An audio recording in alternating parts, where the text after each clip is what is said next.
Today I'm going to be installing fog lights on the freightliner Cascadia.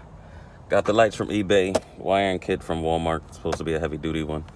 I think this one is rated up to, 360 watts.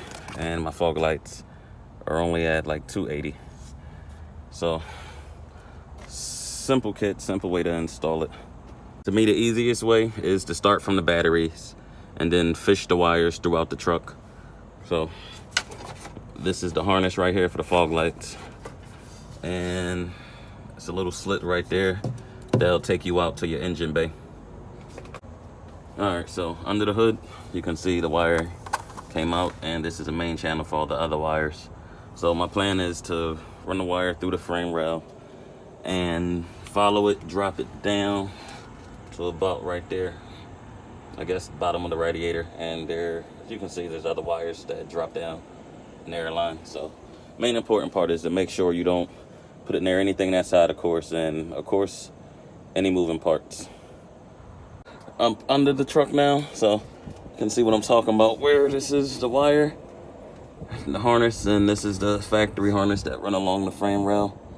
And basically I'll just follow that, drop it down through there. You got wires and air lines. And of course, this is the underside of the bumper where the fog lights will be mounted. So, what you want to do, basically just follow the stock wiring harness, use zip ties to keep the line secured, and that's really it.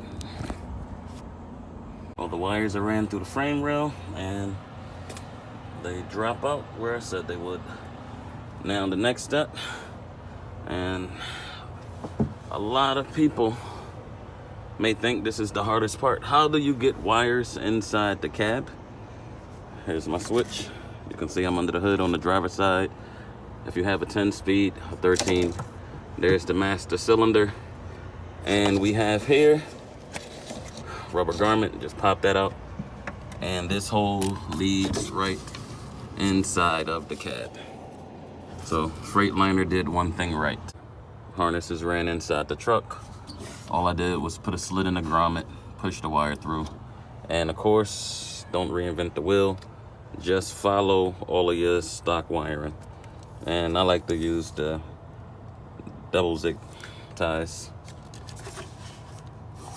So, in the cab, the switch harness pops in right above the clutch pedal. So just make sure it's out the way. You don't kick it, hit it, or get caught on anything, because it's a lot of moving parts. My plan is just to run it over to the left side with all the other wires are ran. And there's Sky. Sky. She wants to get out and help.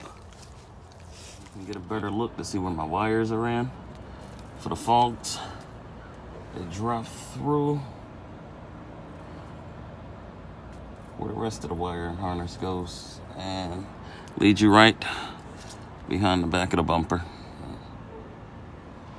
Alright, let's get everything mounted. Everything is connected up.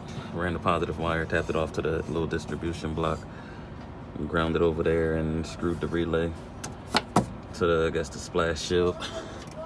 And only issue with this is it's not connected to an accessory. So when you cut the truck off, fog lights still stay on. So let's see how they work. Just took Sky for a walk. So fog lights are on. I guess tonight I'll make another video showing you how bright they are in complete darkness.